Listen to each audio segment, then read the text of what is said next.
Now it's time to take a sports break, a look at sports history on a daily basis. Hello, my friends in sports history. This is Darren Hayes of the Sports Jersey Dispatch. Welcome once again to the Pig Pen, your portal to all things great in team sports history. And we're going to talk today about July 1st and all the great sports events that happened on this day.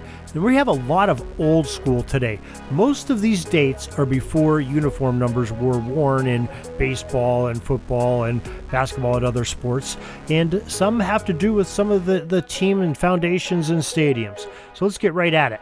July 1st, 1859, the very first intercollegiate baseball game was played as Amherst defeated Williams 73-32 in Pittsfield, Massachusetts.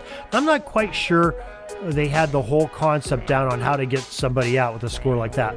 But according to Saber.org article, quote, Amherst College was founded with Zephina Swift Moore, president of Williams College in Williamstown, in the extreme northwest corner of western Massachusetts. Well, she resigned after a dispute over the school's isolated location. Moore took 15 students with him and started an institution in the town of Amherst, some 60 miles to the east. To this day, Williams students and alumni regard those from the upstart Amherst as renegades, quote, the defectors of 1821, unquote.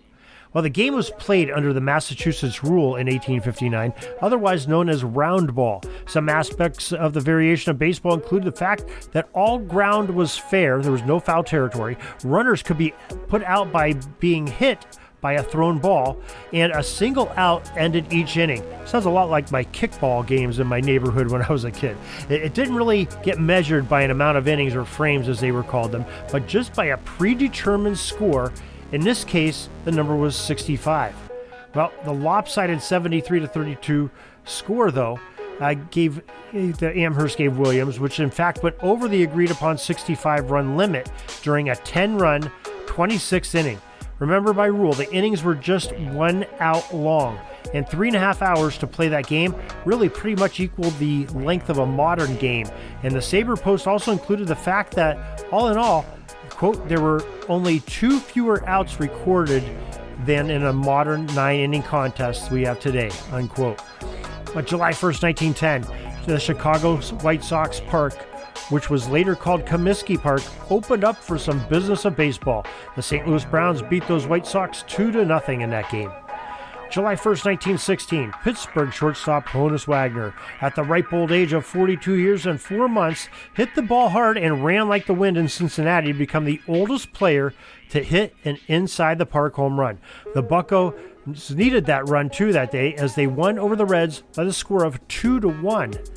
And maybe possibly there was a little bit of revenge exactly 1 year later when these same two teams met on July 1st, 1917, as the Reds' Fred Toney pitched 2 complete games in a doubleheader, which were both victories over those same Pirates, and he allowed only 3 hits in each game, fewest allowed by any pitcher winning 2 Major League Baseball games in one day. And on that same day in New York, July 1st, 1917, it was a direct breaking of New York State blue law as the Brooklyn Robbers, who later became the Dodgers, played their first Sunday MLB game in Brooklyn. The owner and manager was arrested, but escaped with a fine as the Robins edged Philadelphia by the score of 3-2. July 1st, 1920, the Washington Senators pitcher legendary Walter Johnson no-hit the Boston Red Sox 1-0 as the score at Fenway Park. Unbelievably, this was the only no-hitter of his illustrious career. That's interesting. July 1st, 1920, that same day, the St. Louis Cardinals became the renting tenants of their American League counterpart, the St. Louis Browns, as the Cards abandoned Robinson Field midway through the MLB season and returned to Sportsman Park.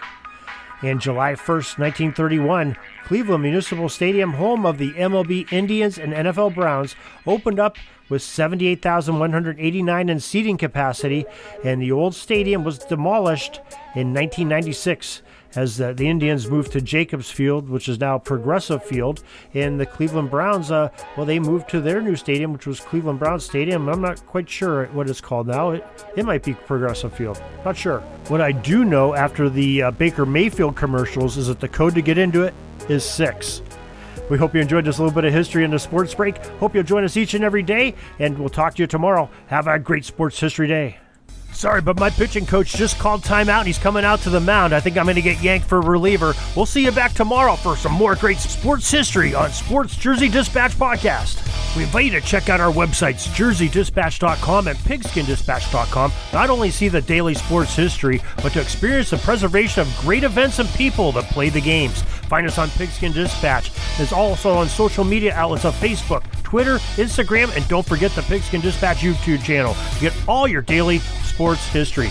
Pigskin Dispatch is happy to be associated with the Sports History Network, the sports headquarters of yesteryear, found at sportshistorynetwork.com. This podcast is part of the Sports History Network, your headquarters for the yesteryear of your favorite sport. You can learn more at sportshistorynetwork.com.